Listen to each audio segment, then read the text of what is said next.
இந்த ஐஸ் போதைப் பொருள் என்றால் என்ன? நீங்கள் கஷ்டப்படாமல் நீங்கள் வாழ்க்கையில் ஒன்றுமே செய்யாமல் எடுத்தோடனே அந்த கெமிக்கலில் கை வைக்கிறது, மூளையில் கை வைக்கிறதுக்காக உருவாக்கப்பட்ட ஒன்று தான் இந்த அம்ஃபெட்டமைன். இதே ஆரம்பத்தில் இவங்க பயன்படுத்த ஸ்டார்ட் பண்ணின ஆரம்ப காலப்பகுதிகளில் இனங்காண்றது கொஞ்சம் கஷ்டம். ஏனெண்டா அறிகுறிகள் உருவாகிறதுக்கு கொஞ்சம் டைம் எடுக்கும். கண்ணு சிவந்து போகிறது கஞ்சான்ற போதைப்பொருள். வீட்டுக்குள்ளே கதவை பூட்டிட்டு இருக்கிறது, படிப்பில் அவங்களோட பெர்ஃபார்மன்ஸ் குறைகிறது. அதே மாதிரி அவங்க யாரோடையும் பேச விருப்பம் இல்லை, வீட்டில் உள்ளவங்களோட டிஸ்கஸ் பண்ண விருப்பம் இல்லை. வரும் போதைப் பொருளுக்கு அடிமைப்பட்டு வருபவர்களுக்கு, அதனை பயன்படுத்துபவர்களுக்கு நீங்கள் கூறக்கூடிய ஒரு அறிவுரை என்ன? மூளை அந்த கெமிக்கலுக்கு பழக்கப்பட்டு திடீரென்று இல்லாமல் போகும்போது வர தற்காலிகமான ஒரு விடயங்கள் தான் அது. நீங்கள் அதை பார்த்து பயந்து திருப்பி போதைப் பொருளை எடுக்க முயற்சிக்க வேண்டாம்.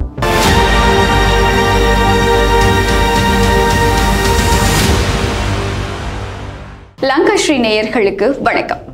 நாட்டில் இன்று பாரிய ஒரு பிரச்சனையாக உள்ளது இந்த போதைப் பொருள். இளைஞர்கள் மத்தியிலும் சிறுவர்கள் மத்தியிலும் கூட இந்த போதைப் பொருள் பாவனை என்பது அதிக அளவில் பயன்படுத்தப்பட்டு வருகிறது. தினம் தினம் இதற்காக இடம்பெறும் கைதுகள், இதற்காக இடம்பெற்று வரும் விசாரணைகள் என்பதை செய்திகளாக நாம் கேட்டும் பார்த்தும் வருகின்றோம். இது தொடர்பான தெளிவான ஒரு விளக்கத்தை பகிர்ந்து கொள்வதற்காக இன்றைய தினம் எங்களுடன் இணைந்து கொள்கிறார் வைத்தியர் ஷியாம் அவர்கள். வணக்கம். வணக்கம். லங்காஸ்ரீ நேயர்களுக்கு வணக்கம். இன்றைய தினம் நாட்டில் பதிவாகி வரும் போதைப்பொருள் சம்பவங்களில், போதைப்பொருள் கைதுகளில் இந்த ஐஸ் போதைப் பொருள் என்பது மிகவும் அதிக அளவில் பேசப்பட்டு வருகிறது. அதிக அளவில் இளைஞர்கள் மத்தியில் பயன்படுத்தப்பட்டு வருகிறது. இந்த ஐஸ் போதைப் பொருள் என்றால் என்ன? ஐஸ் என்பது ரீசெண்டாக சமீப காலமாக 2015க்கு பிறகு இலங்கையில் பிரபல்யமாக கொண்டிருக்கின்ற, அதிகமாக பரவி கொண்டிருக்கின்ற ஒரு போதைப் பொருள். ஆனால் இன்னும் ஐஸ் பிரதானமான போதைப் பொருளாக கருத முடியாது. அதிக அளவில் பாவிக்கப்படுறது ஹெரோயின் என்ற போதைப் பொருள். இந்த ஐஸ் வேகமாக பரவி வரும் என்ற இடத்துல முதலாவதாக இருக்குது. ஐஸ் என்றது ஒரு ஸ்ட்ரீட்டில் பயன்படுத்தப்படுற ஒரு சொல்லாக இருந்தாலும், ஐஸ் என்றது அம்ஃபெட்டமைன் என்ற ஒரு வகையான மருந்து. மெடிக்கல் உலகத்தில் பயன்படுத்தப்படுற ஒரு மருந்திட ஒரு வடிவம் தான் ஐஸ். அதாவது கிறிஸ்டல் மெத்தாம்ஃபெட்டமைன் என்றது தான் அதில் உண்மையான பேர். இது எப்படி வேலை செய்யுதுன்னு நாம் பார்ப்போம். மனிதன் மூளை ஒவ்வொரு உணர்ச்சிகளையும் உணர்றதுக்கு பல வகையான கெமிக்கல்ஸ், இரசாயன பதார்த்தங்களை நரம்புகளுக்குள்ள கடத்துது. அதன் மூலமாக தான் நாம் இப்போ ஒவ்வொரு ஃபீலிங்ஸையும் நாம் உணர்கிறோம்.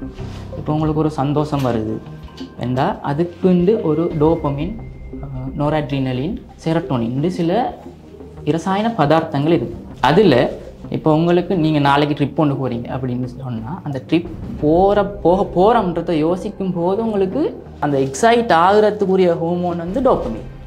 இந்த டோபமின் தான் எல்லா வேலையும் செய்கிறதுக்கு எங்களை தூண்டுது. நாங்கள் படித்து ரிசல்ட்ஸ் எடுத்தால் நமக்கு ஒரு நல்ல சந்தோஷம் ஒன்று கிடைக்கும். அப்போ அதுக்காக படிக்க தூண்டுறது அந்த டோபமின். நமக்கு சந்தோஷம் ஒன்று கிடைக்குமே, நல்ல ரிசல்ட்ஸ் ஒன்று வருமேன்னு சொல்லி அதுக்காக சுரக்கிறது டோபமின். அதே மாதிரி செரட்டோனின்ன்றது சாதாரணமாக மகிழ்ச்சியாக இருக்கிறதுக்கு சுரக்கிற ஹோமோன்.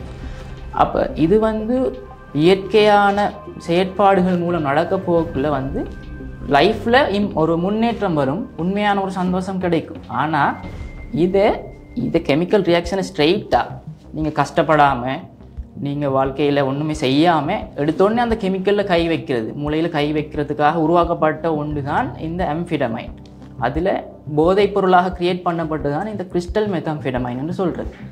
இந்த அம்ஃபெட்டமைன் ஆரம்ப காலங்களில் மேடை பேச்சாளர்கள், அடுத்தது விளையாட்டு வீரர்கள், கூட நேரத்துக்கு நடனமாடுற டான்சர்ஸ் பயன்படுத்தின ஒரு பொருள். ஏன்னா இது கொஞ்ச நேரத்துக்கு அதிகமான சக்தியை, உடல் சக்தியை அதிகப்படுத்தும். அடுத்தது மோட்டிவேஷனை கூட்டும், ஊக்குவிக்கும். அடுத்தது அவர்களோட மூடு ஹை லெவலுக்கு போகும். ஒரு சந்தோஷமான உணர்வோடு அவங்க அந்த கொஞ்ச நேரத்துக்குள்ளே பெரிய ஒரு டாஸ்கை செய்கிறதுக்கு தயாராகுவாங்க.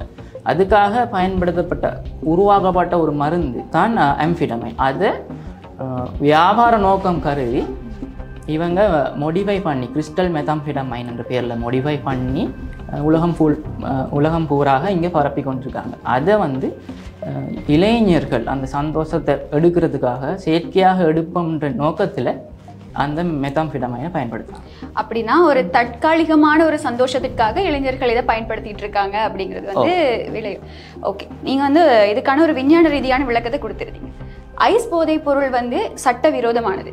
இந்த சட்டவிரோதமான ஐஸ் போதைப் பொருளை விஞ்ஞான ரீதியான விளக்கங்களை தாண்டி இதை பயன்படுத்துறதுனால இளைஞர்கள் மத்தியிலும் சரி, இதை இதுக்கு அடிமையாக இருக்கவங்ககிட்டையும் சரி, என்ன மாதிரியான விளைவுகள், இதனுடைய இம்பேக்ட் எந்த மாதிரி அளவுக்கு பாதிக்கும் அப்படிங்கிறது பற்றியான ஒரு நீங்கள் சொன்னது போல் உண்மையிலே அது ஒரு தற்காலிகமான மகிழ்ச்சி, தற்காலிகமான ஊக்குவிப்பு. இது நிரந்தரம் கிடையாது. 90% போதைப் பொருளுக்கு அடிமையாக இருக்கிறார்கள். போதைப் பொருளை ஒரு தடவை பயன்படுத்துறத அடிமைத்தனம்னு சொல்ல முடியாது.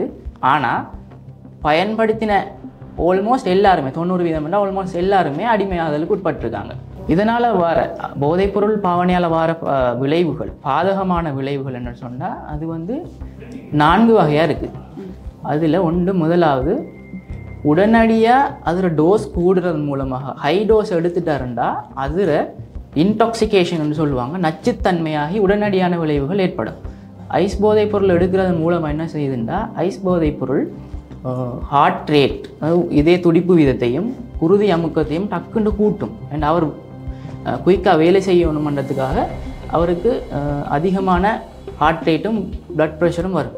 இது என்ன செய்யும், ஒரு அளவுக்கு மேலே போகும்போது அவருக்கு மூளையில் உள்ள குருதி குழாய்கள் வெடித்து பாரிசவாதம் ஏற்பட வாய்ப்பு இருக்குது. அதே மாதிரி திடீரென்று மாரடைப்பு ஏற்பட்டு பிறப்பதற்கும் இவர்களுக்கு வாய்ப்பு இருக்குது. இப்படியே போக்குள்ள சைக்கோசிஸ், பேரனாய்ட் சைக்கோசிஸ் என்ற ஒரு வகையான அவர்களுக்கு இல்லாத உருவங்கள் கண்ணுக்கு தெரிய துவங்கும். அவங்கள ஆக்டிவிட்டி வந்து அதிகமாக இருக்கும், அதிகமாக பேச தொடங்குவாங்க. ஒரு அக்ரெசிவ் பிஹேவியர்னு சொல்கிற அதி தீவிரமான ஒரு கோபப்படுறது, கத்துறது, அந்த மாதிரியான உணர்வுகளை வெளிப்படுத்துவாங்க. அடுத்தது அவங்களோட பசி எடுக்காது, தூக்கம் 2-3 நாளைக்கு தூங்க மாட்டாங்க. அடுத்து இவங்களோட செயற்பாடுகள், அன்றாட வேலை செய்கிறது, அடுத்தது படிக்கிறது, வேலைக்கு போகிறதுல இவங்களோட பெர்ஃபார்மன்ஸ் வந்து சரியாகவே குறையும். அடுத்து சமூக ரீதியாகவும் இவங்க பிரச்சனைக்கு உள்ளாகுவாங்க. ஒரு குடும்பமாக அனைவரும் இருக்கக்கூடிய ஒரு வீட்டில் இந்த மாதிரி போதைப் பொருளுக்கு அடிமையான ஒருவரை, அதாவது ஒரு போதைப் பொருள் பயன்படுத்தக்கூடிய ஒருவரை நாங்கள் எவ்வாறு இனங்கண்டு கொள்ள முடியும்? அதற்கான அறிகுறிகள் என்னவாக இருக்கும்? இதே ஆரம்பத்தில் இவங்க பயன்படுத்த ஸ்டார்ட் பண்ணின ஆரம்ப காலப்பகுதிகளில் இனங்காண்றது கொஞ்சம் கஷ்டம். ஏனெண்டா அறிகுறிகள் உருவாகிறதுக்கு கொஞ்சம் டைம் எடுக்கும். ஆரம்பத்தில்னு சொல்ல போனால் அந்த கண்ணு சிவந்து போகிறது கஞ்சான்ற போதைப் பொருள் பாவிக்கிறதால கண்ணு சிவப்பாக இருக்கும். ஆனால் இது மற்ற போதைப் பொருட்களுக்கு நடக்காது. அடுத்தது இவங்களோட வாய் காஞ்சி போகிறது, அடிக்கடி தண்ணி குடிப்பாங்க. இப்படியெல்லாம் நடக்கிறது வந்து நம்ம ஹெரோயின், மெத்தாம்ஃபெட்டமைன் போன்ற போதைப் பொருட்களால் நடக்குது. அடுத்தது வந்து உங்களுக்கு ஒரு மாதிரி பதற்றமான சூழ்நிலையில் இருப்பாங்க, அதிகமாக வியர்க்கும். அடுத்தது நீண்ட காலமாக பாவிக்கிறார்களை கண்டுபிடிக்கிறேன்டா அவங்களோட ஒரு எக்ஸ்பிளைன் பண்ண முடியாத அளவுக்கு வெயிட் லாஸ் ஆகும். அவங்களோட வெயிட் வந்து குறைஞ்சு கொண்டு போகும். ஏன்னு ஒரு ரீசன் ஒன்று இருக்காது. அடுத்தது ஒரு வகையான நடுக்கம் ஒன்று ஏற்படும். அவங்க பாவிச்சிட்டு விட்டாங்கன்னா ஒரு வகையான நடுக்கம் ஏற்படும். அடுத்து ஊசி பாவிக்கிறவங்களில் வந்து அவங்களோட கைகளில் ஊசி ஏற்றுனதுக்குரிய தடங்கள், அது பழுப்பு நீல நிறமான தடங்கள், காயங்கள் இருக்கும். அதை மறைக்கிறதுக்கு அவங்க பொதுவாக டேட்டூ யூஸ் பண்ணுவாங்க. ஆனால் இலங்கையில் அந்த ஊசி பாவிக்கிற குறைவுண்டதால் அதையும் கண்டுபிடிக்க முடியாது. அடுத்தது மூக்கால் ரத்தம் ஓடுறது, அந்த போதைப் பொருளை தூள் போதைப் பொருட்களை சுவாசத்தின் ஊடாக உள்ளெடுப்பவர்களில் இந்த மாதிரி ஒரு இது ஏற்படும். அடுத்தது நீங்கள் உளரீதியான மாற்றங்களையும் கவனிக்கலாம். அவர்களோட நடத்தைகளில் நிறைய மாற்றம் ஏற்படும். அவங்க வேலைக்கு போகிறதுல பிரச்சனை ஏற்படும், வீட்டுக்குள்ளே கதவை பூட்டிகிட்டு இருக்கிறது, படிப்பில் அவங்களோட பெர்ஃபார்மன்ஸ் வந்து குறைகிறது. அதே மாதிரி அவங்க யாரோடையும் பேச விருப்பம் இல்லை, வீட்டில் உள்ளவங்களோட டிஸ்கஸ் பண்ண விருப்பம் இல்லை, அவங்களோட ஃப்ரெண்ட்ஸோடையும் வெளியே போக விருப்பம் இல்லை. ஆனால் ஃப்ரெண்ட்ஸில் வட்டம் மாறி இருக்கும். ஏற்கனவே இருந்த ஃப்ரெண்ட்ஸை விட புதிய ஃப்ரெண்ட்ஸ் சர்க்கிள் உண்டு, புதிய நண்பர் குழு ஒன்றோடு அவங்க இன்வால்வ் ஆகுறாங்களான்றது பார்க்குறது மூலமாக நம்ம சந்தேகப்படலாம். அடுத்தது இரவு நேரங்களில் வெளியே போகிறது, இரவு நேரங்கள் வெளியே போய் தங்குறது அதிகமாக இருந்தால் அப்படி சந்தேகப்படலாம். இதில் ஒரு அறிகுறி 1-2 அறிகுறியை வச்சு ஒருத்தரை நாம் சந்தேகப்பட முடியாது. ஒட்டுமொத்தமாக நாம் ஆராய்ச்சி பார்த்து தான் அதை முடிவுக்கு வரணும். அடுத்ததாக கடந்த ஆண்டை விட இந்த ஆண்டில் தற்போது வரைக்கும் இந்த போதைப்பொருள் பயன்பாடு என்ற விடயம் இளைஞர்கள் மத்தியில் அதிகமாக காணப்படுகிறது. அதாவது கைது செய்யப்படக்கூடிய இளைஞர்களும் கூட, சந்தேக நபர்களும் கூட 14 வயதிற்குட்பட்டவர்களும் இருக்கிறதாக பல செய்திகள் வெளியாகி வருகின்றன. இளைஞர்கள் மத்தியில் இவ்வாறு போதைப்பொருள் பயன்பாடு அதிகரிப்பதற்கான காரணமாக நீங்கள் எதை பார்க்கிறீர்கள்? உண்மையில் நீங்கள் சொல்வது போல கடந்த வருடங்களில் 2015-16களுக்கு பிறகுதான் அந்த 18 வயதுக்கு உட்பட்டவர்கள் இதில் இன்வால்வ் ஆக தொடங்குறது அறிய முடியுது.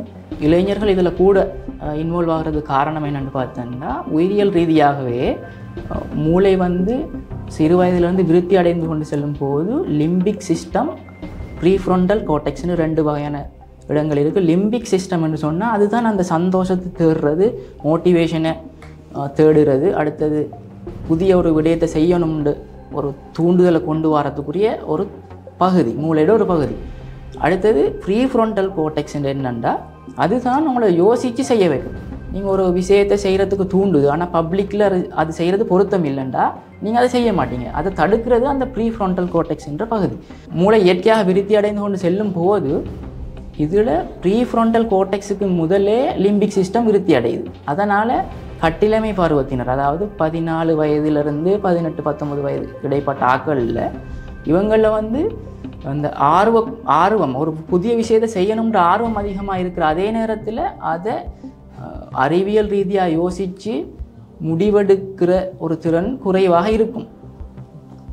அதனாலையும் அவங்க அதுக்கு தூண்டப்படுறாங்க. அடுத்தது சமீப காலங்களாக கடற்படையின் அறிக்கையின்படி இந்து சமுத்திரத்தை சுற்றின இந்த போதைப் பொருட்களை கடத்தல் வந்து அதிகரிச்சிருக்குது. அது இலகுவாக கொண்டு வரப்படுது. இவங்களும் பாதுகாப்பு அதிகரித்தாலும் அது இலகுவாக கொண்டு வரப்படுது.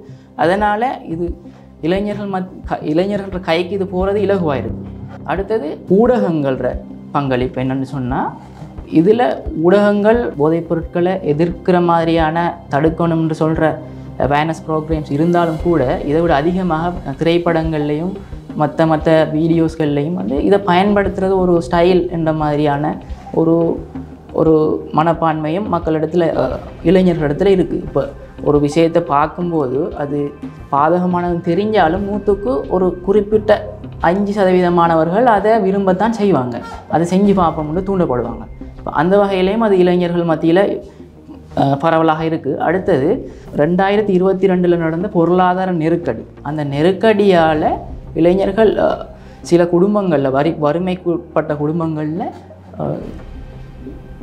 குறைந்த வயதிலேயே வேலைக்கு போகணும்னு எதிர்பார்க்கப்படுறாங்க. அதனால் வேலை வாய்ப்பு இல்லாமையால் இதை ஒரு வேலை வாய்ப்பாக பயன்படுத்தி உள்ளே போகிறாங்க. இலங்கையில் ஏற்பட்ட பொருளாதார நெருக்கடியின் பின்னர் தற்போது வரையில் இடம்பெற்று வரக்கூடிய இந்த வேலை வாய்ப்பின்மை, அது மாத்திரமின்றி வறுமை என்ற விடயங்கள் இந்த போதைப்பொருள் பயன்பாட்டிலும் போதைப்பொருள் விநியோகத்திலும் பங்களிக்கின்றனவா? நிச்சயமாக பங்களிக்கின்றன. 2022 பிறகு வந்த அந்த பொருளாதார நெருக்கடி காரணமாக நிறைய குடும்பங்கள் வறுமை கோட்டுக்கு கீழே தள்ளப்பட்டிருக்கின்றன. இதனால் அவங்களோட குடும்பங்களுக்கு பொருளாதாரத்தை சேர்க்கணுன்றதுக்காகவே இளைஞர்கள் வந்து குறைந்த வயதிலேயே வேலைக்கு போக வேண்டும் என்ற ஒரு நிலைக்கு தள்ளப்படுறாங்க. அப்படி இருக்க போக்குள்ள கல்வியை இடையில் நிறுத்திட்டு உயர்கல்வியை பற்றி சிந்திக்காமல் இவங்க வேலைக்கு போகணுமெண்டா இவங்களுக்கு நல்ல ஒரு ஜாப் கிடைக்கிறதுக்கான சாத்தியம் ஒன்று இல்லை. இப்போ இவங்களுடைய பொருளாதார தேவை அதிகம், அதை பூர்த்தி செய்கிறதுக்கு தேவையான ஜாப் இலகுவாக கிடைக்குதுன்னா இதுக்குள்ளே இந்த சிச்சுவேஷனை பயன்படுத்தி இந்த இளைஞர்கள் இதுக்குள்ளே உள்வாங்கப்படுறாங்க. இந்த அடிப்படையில் தற்போது போதைப்பொருளுக்கு அடிமையாகி வரும் சிறுவர்களின் இளைஞர்களின் எண்ணிக்கை அதிகரித்து கொண்டு வரும் நிலையில் வைத்தியசாலைகளில் இதற்காக சிகிச்சைகளுக்காக வருபவர்களின் எண்ணிக்கை தொடர்பில் அதிகரிப்பு பதிவாகியுள்ளதா அல்லது? உண்மையில் அதிகரிப்பு பதிவாகி உள்ளது. ஆனால் இந்த போதைப்பொருள் பாவனைக்காக சிகிச்சைக்கு வாரது எண்ணிக்கை வந்து மொத்தமாகவே குறையும். ஏனென்றால் இவங்க எப்படி போதைப்பொருள் பாவனையாளர்கள் கண்டுபிடிக்கப்படுறா, இது வேறு ஏதோ ஒரு பிரச்சனைக்காக அவங்க வந்து அதனால தான் அவங்க கண்டுபிடிக்கப்படுறாங்க.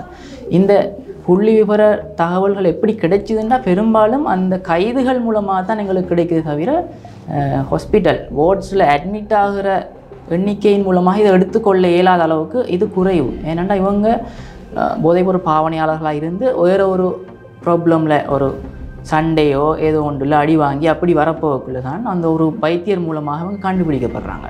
அதே மாதிரி சிலது குடும்பங்களாலேயே அந்த உணர்வாழ்வு மையங்களுக்கு கொண்டு செல்லப்படுறதன் மூலமாகவும் இந்த சிகிச்சைகளுக்கு உட்படுறாங்க.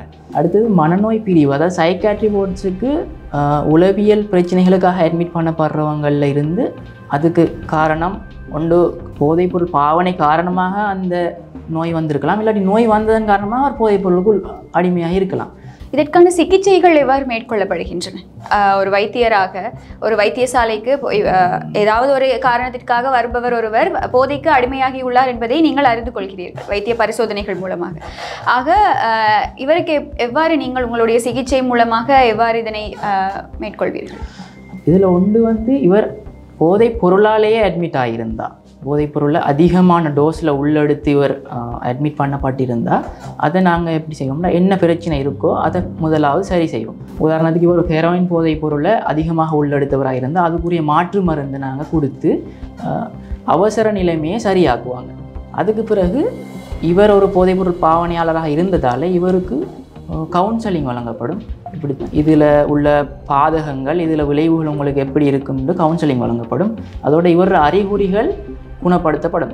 அதுக்கு பிறகு சைக்காட்ரி வார்டுக்கு அவங்கள ரெஃபர் பண்ணுவாங்க. சைக்காட்ரி வார்டுக்கு ரெஃபர் பண்ணி அவங்க அந்த போதைப்பொருள் பாவனைன்ற அடிப்படையில் அவரை விசாரித்து அவரோட பிரச்சனைகளை ஆராய்ஞ்சு அதுக்குரிய தீர்வுகளை முன்னெடுப்பாங்க. இவர் கவுன்சிலிங், அதாவது காக்னிட்டிவ் பிஹேவியர் தெரப்பி என்று ஒன்று இருக்குது. அதன் மூலமாக இந்த போதைப்பொருள் ஆபத்தானது, இதை விடுறதன் மூலமாக வாழ்க்கையில் முன்னேறலாம், பிரச்சனைகளை குறைக்கலாம், இதை தொடர்ந்து பாவித்தா எனக்கு நிறைய பிரச்சனை வரும்ன்றது அவருக்கு புரிய வைப்பதன் மூலமாக அவரை புனர்வாழ்வு மையத்துக்கு போகிறதுக்கு அவரை சம்மதிக்க செய்வாங்க. அதுக்கு பிறகு புனர்வாழ்வு மையம் ஒன்றோட தொடர்பு கொண்டு இவரை அங்கே அனுப்பி அந்த போதைப்பொருள் இல்லாமல் அவரை வாழ்கிறதுக்கு குறிப்பிட்ட காலத்துக்கு பழக்குவாங்க. பழக்கிட்டு அவரை வீட்டுக்கு அனுப்பிட்டு திருப்பியும் அதை தொடருவாங்க அவங்க. இதேவேளை இந்த போதைப் பொருள் பயன்பாடு என்பது ஒரு மனிதனுக்கு அதனை பயன்படுத்தக்கூடிய ஒருவருக்கு தொற்று நோய்கள் பரவுவதற்கு ஏதாவது சாத்தியக்கூறுகள் இருக்கிறதா? தொற்று நோய்கள் பரவுவதற்கு வாய்ப்பு இருக்குது. அது அந்த இன்ஜெக்ஷன் மூலமாக இந்த போதைப் பொருளை பயன்படுத்துகிறோம். ஹெரோயின் போதைப் பொருள் இன்ஜெக்ஷன் மூலமாக இன்னும் 100% இலங்கையிலையும் பாவிக்கிறாங்க. அந்த பாவிக்கிறது மூலமாக அந்த பிளட்டில் உள்ள ஒருத்தர்கிட்ட இன்னொருத்தருக்கு இலகுவாக HIV, ஹெப்படைட்டிஸ் B போன்ற அபாயகரமான நோய்கள், குணப்படுத்த முடியாத நோய்கள் இலகுவாக பரவுது. அது குறைந்த நபர்கள் பாவித்தாலுமே அது பரவும் போது அது அவர்களை மட்டும் பாதிக்காது, அவர்களை சார்ந்த அவர்களோட பிள்ளைகள், அவர்களோட குடும்பம், சமூகத்தில் உள்ள ஏனையவர்களையும் அது போதைப் பொருளை பயன்படுத்தாத நபர்களையும் இது பாதிக்கின்றது தான் உண்மையிலே கவலைக்கிடமான விஷயம். தற்போதைய சமூகத்தில் கஞ்சா போதைப் பொருள் என்பது ஒரு மருந்துக்காக பயன்படுத்தப்படக்கூடியது. நிறைய அதிகளவானோர் இதனை ஒரு காரணமாக கூறுவதை நாங்கள் கேட்டும் இருக்கின்றோம், பார்த்தும் இருக்கின்றோம். இது தொடர்பில் உங்களுடைய விளக்கம் என்ன? கஞ்சா போதைப் பொருள் என்பது ஆரம்ப காலத்தில் ஆயுர்வேதிக் மெடிசினில் ஆயுர்வேதிக் மருத்துவத்தில் அவங்க மருந்துக்காக தான் பயன்படுத்திட்டு இருந்தாங்க. 1980க்கு பிறகு தேசிய அபாயகர ஊடகங்கள் கட்டுப்பாடு சபை அது உருவாக்கப்பட்டதன் பிறகு இதுக்கு சர்டிஃபிகேட் கொடுக்குறாங்க, இது ஒரு போதைப் பொருள், இதை பயன்படுத்த இயலாதுண்டு. ஆனால் இன்னமும் இலங்கையில் நிறைய பிரதேசங்களில் இது பயிரிடப்படுது. இது பயிரிடப்பட்டு இது ஒரு போதைப் பொருளாகத்தான் இன்னும் பயன்படுத்தப்படுது. மருந்துக்காக பயன்படுத்துறதுக்கான அதிகாரம் யாருக்கும் இல்லை, தடை செய்யப்பட்டது. கடந்த காலங்களில் அமைச்சர்கள் கூட கஞ்சா பயிரிடுவதற்கான அனுமதி வேண்டும் என்று நாடாளுமன்றத்தில் வாதிட்டிருப்பதை நாங்கள் கண்டிருக்கின்றோம். ஆக கஞ்சா போதைப் பொருள் முற்றிலுமாக தடை செய்யப்பட்டது. எஸ், கஞ்சா போதைப் பொருள் ஒரு மருந்துக்காக பயன்படுத்தப்பட்டு இருந்தாலும், கஞ்சா போதைப் பொருள் ஒரு மருந்துக்காக பயன்படுத்தப்பட்டு இருந்தாலும் அதனுடைய பாதிப்புகள் அதிகம். இப்பொழுது நாங்கள் பார்க்கணும், அந்த நன்மையும் தீமையும் ஒரு ரெண்டையும் அசஸ் பண்ணி பார்க்குற நேரத்தில் அந்த போதைப் பொருளை பாதிப்புகள் மிகவும் அதிகம் அதில் நன்மைகளை விட என்றதால் அது ஒரு தடை செய்யப்பட்ட போதைப் பொருளாக அறிவிக்கப்பட்டிருக்கு. இந்த கஞ்சா என்ற போதைப் பொருள் கெனபீஸ் என்ற ஒரு வகையான தாவரத்திலிருந்து எடுக்கப்படுது. ஆரம்ப காலத்தில் உண்மையிலே மருந்துக்காக தான் பயன்படுத்தப்பட்டு வந்தது. 1980களின் பிறகு இது ஒரு போதைப் பொருள் என்று கருதி தடை செய்யப்படுது. ஏனென்றால் இதில் டெட்ராஹைட்ரோ கேனபினோல் என்ற ஒரு பதார்த்தம் ஒன்று இருக்குது. அந்த பதார்த்தம் ஒரு போதைப் பொருளுக்குரிய விளைவுகளை ஏற்படுத்துது. இதை இவங்க பயன்படுத்துகிற என்னென்னு சொன்னால் ஒரு டெம்பரரியாக தற்காலிகமாக இது ஒரு சந்தோஷத்தை கொடுக்கும். யூஃபோரியா எனப்படுகின்ற ஒரு மகிழ்ச்சியை உருவாக்குது, போலியான ஒரு மகிழ்ச்சியை உருவாக்குது. அடுத்தது வலி நிவாரணி மாதிரி அது தொழிற்படுது. அடுத்தது இவங்களுக்கு அதிகமாக பயன்படுத்துகிறவங்களுக்கு அதிகமாக பசி எடுக்கும். இதுக்காகவும் பயன்படுத்துகிறாக்களே இருக்குது. ஆனால் இதை தொடர்ந்து பயன்படுத்த போகக்குள்ள நிறைய பாதகமான விளைவுகள் ஏற்படுது. என்னென்னு சொன்னால் மூளையில் ஞாபக சக்தி இது குறைக்கும், கடுமையாக குறைக்கும். ஒரு சோர்வுத்தன்மையை ஏற்படுத்தும், லேசினஸ்ன்னு சொல்லுவாங்க, சோர்வுத்தன்மை. இது மூளையில் ஞாபக சக்தியை வந்து பாரதூரமாக குறைக்கிறதோட ஒரு சோர்வுத்தன்மையை ஏற்படுத்தும். இவங்களால் தொழில்களையோ கல்வியிலேயோ ஈடுபாடு செலுத்த முடியாமல் போகுது. இந்த கஞ்சாவை வந்து ஸ்மோக் பண்ணுறதன் மூலமாக நுரையீரல் தொற்றுக்கள் ஏற்படுறதுக்கு வாய்ப்பு இருக்குது. காசநோய் போன்ற பாரதூரமான நுரையீரல் தொற்றுக்கள் ஏற்படுது. இவ்வாறான நிறைய பாரதூரமான விளைவுகள் இந்த கஞ்சா மூலமாக ஏற்படுறதால நான் இதை தடை செய்திருக்கு.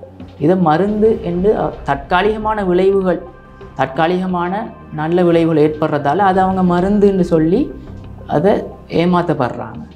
போதைப்பொருள் தற்போது ஒரு தொற்று நோயாக மாறி வருகிறது. இவ்வாறு எங்களுடைய இளம் சமுதாயத்தினரிடம் பரவி வரக்கூடிய இந்த போதைப்பொருள் பாவனையை இல்லாதொழிப்பது எங்கள் அனைவரினதும் ஒரு கடமையாகவும் இருக்கிறது. ஆக இவ்வாறு போதைப்பொருளுக்கு அடிமைப்பட்டு வருபவர்களுக்கு, அதனை பயன்படுத்துபவர்களுக்கு நீங்கள் கூறக்கூடிய ஒரு அறிவுரை என்ன? இளைஞர்கள் தெரிஞ்சு கொள்ள வேண்டிய விடயம் என்னென்னா, இந்த போதைப்பொருள் என்பது உண்மையிலேயே உங்களுக்கு சந்தோஷம் தரக்கூடிய ஒரு விஷயம் இல்லை. அடுத்தது உங்களோட பிரச்சனைகளை தீர்க்கிறதுக்கான ஒரு வழியும் இல்லை. இது உண்மையிலேயே உங்களோட பிரச்சனைகளை இன்னும் அதிகப்படுத்துமே தவிர இது ஒரு நாளும் உங்களுக்கு ஒரு தீர்வாக அமைய போகிறது இல்லை. இது உங்களுக்கு உடல் ரீதியாகவும் சரி, மன ரீதியாகவும் சரி, சமூக ரீதியாகவும் பிரச்சனைகளை தான் கொண்டு வரும். இது உங்களோட வாழ்க்கையை சீரழிக்கக்கூடிய ஒரு விஷயம். நீங்கள் தெரிஞ்சு கொள்ளுங்க, உங்களை பகடக்காயாக பயன்படுத்தி ஒரு பெரிய வியாபார நோக்கத்துக்காக இந்த போதைப்பொருட்கள் விநியோகிக்கப்படுது. இந்த வியாபாரத்தில் டொப்பில் இருக்கிறவங்க எப்போவுமே டொப்பில் இருப்பாங்க. நீங்கள் இந்த வியாபாரத்தில் அடிமட்டத்தில் இருக்கிற நீங்கள் வந்து ஒரு நாளுமே முன்னேற முடியாது. நீங்கள் தெரிஞ்சு கொள்ள வேண்டியது என்னென்னா வித்ட்ரோவல் சிம்டம்ஸ் பற்றி. வித்ட்ரோவல் சிம்டம்ஸ்னால் என்னென்னா, போதைப்பொருள் பாவிச்சுட்டு நீங்கள் கொஞ்ச நாள் பாவிக்காமல் விடும்போது உங்களுக்கு சில அறிகுறிகள் ஏற்படும். பதற்ற நிலை, ஒரு மாதிரி தூக்கம் இல்லாத நிலை, நடுக்கம். இது இல்லாட்டி நான் உயிரோடு இருக்க முடியாதுன்ற மாதிரியான சிம்டம்ஸ்கள் உங்களுக்கு ஏற்படலாம். ஆனால் அது வந்து எதுவுமே உண்மை இல்லை, நிரந்தரம் இல்லை. அதுகள் உங்களோட மூளை வந்து அந்த கெமிக்கலுக்கு பழக்கப்பட்டு திடீரென்று இல்லாமல் போகும்போது வர தற்காலிகமான ஒரு விடயங்கள் தான் அது. நீங்கள் அதை பார்த்து பயந்து திருப்பி போதைப்பொருளை எடுக்க முயற்சிக்க வேண்டாம். அந்த வித்ட்ரோவல் சிம்டம்ஸை நீங்கள் ஒரு ஹாஸ்பிட்டலுக்கு போகிறதன் மூலம் குணப்படுத்தி கொள்ளலாம், இலகுவாக குணப்படுத்தி கொள்ளலாம். எங்களோட நாட்டில் பொருளாதாரத்தை கட்டியெழுப்ப வேண்டிய இடத்துல உள்ள இந்த இளைஞர்கள் நீங்கள் வந்து இந்த போதைப்பொருள் பாவனையில் ஈடுபடுறதன் மூலமாக பொருளாதாரம் மற்ற பக்கத்துக்கு தான் போகும், முன்னேறாது, மிகவும் கீழ் நோக்கி செல்லும். இப்போ நீங்கள் இந்த போதைப்பொருள் பாவனைக்கு அடிமையாக இருக்கீங்க, இதை விட்டு வெளியே வரணும்னு நினைக்கிறீங்க. ஆனால் இதை வெளியே சொல்கிறதுக்கு பயம்னா நீங்கள் பயப்பட தேவையில்லை. நீங்கள் ஒரு ஹாஸ்பிட்டலுக்கு போயோ இல்லை தேசிய ஊடகங்கள் கட்டுப்பாடு சபையில் நம்பர் ஒன்று இருக்குது, 1927 என்ற இந்த நம்பருக்கு தொடர்பு கொண்டோ நீங்கள் உங்களோட பிரச்சனையை சொல்லலாம். அவங்க உங்களுக்கு தேவையான தீர்வுகளை யாருக்கும் வெளிப்படுத்தாமல் ரகசியமாகவே தருவாங்க. அதனால் இருக்கிற வாய்ப்புகளை பயன்படுத்தி இந்த போதைப்பொருள் அடிமையாதலிருந்து விடுபடணும்னு நான் கேட்டுக்கொள்கிறேன். போதைப்பொருள் பாவனை அண்மைய தினங்களில் மாத்திரமன்றி ஆண்டாண்டு காலமாகவே எங்களுடைய நாட்டில் தலை தூக்கி கொண்டிருக்கின்றது. இந்த போதைப்பொருள் பாவனை அண்மைய தினங்களாக இளைஞர்கள் மத்தியில் பரவும் வீதம் அதிகரித்து வருகிறது. இந்த போதைப்பொருள் பாவனை காரணமாக நாட்டில் குற்றச் செயல்களும் அதிகரித்து வருகின்றன. எந்த ஒரு குற்றச் செயல்களுக்கு பின்னணியிலும் இருப்பது இந்த போதைப்பொருள் தான். ஆகவே ஜனாதிபதி தலைமையிலும் கூட அண்மையில் முழு நாடும் ஒன்றாக என்ற ஒரு தேசிய திட்டம் ஆரம்பித்து வைக்கப்பட்டது. இந்த போதைப் பொருளை நாட்டை விட்டு ஒழிக்க வேண்டும் என்பதற்காக. இதில் ஊடகங்களுக்கு பங்களிப்பும் அதிகமாகவே இருக்கிறது. இதன் காரணமாகவே இந்த போதைப் பொருள் தொடர்பிலான ஒரு விழிப்புணர்வை தெளிவாக வழங்குவதற்காக இந்த நேர்காணல். இவ்வளவு வேலைப்பளுவுக்கு மத்தியிலும் இன்றைய தினம் எங்களுடைய கலையகத்திற்கு வருகை தந்து இந்த கலந்துரையாடலில் ஈடுபட்டமைக்கு நன்றி. எனக்கு இந்த நேர்காணலுக்கான வாய்ப்பை தந்ததுக்கு லங்காசிரி அமைப்புக்கு நன்றி. நாட்டிலிருந்து போதைப் பொருளை மிக விரைவில் ஒழிப்பதற்கு நாம் அனைவரும் ஒன்று சேர்ந்து செயற்படுவோம். மற்றும் ஒரு காணொளியில் சந்திக்கும் வரை உங்களிடமிருந்து விடைபெறும் நாங்கள் ஒளிப்பதிவாளர் விஜயகுமார் மற்றும் லிசிகரனுடன் நான் கனுஷியா புஷ்பகுமார்.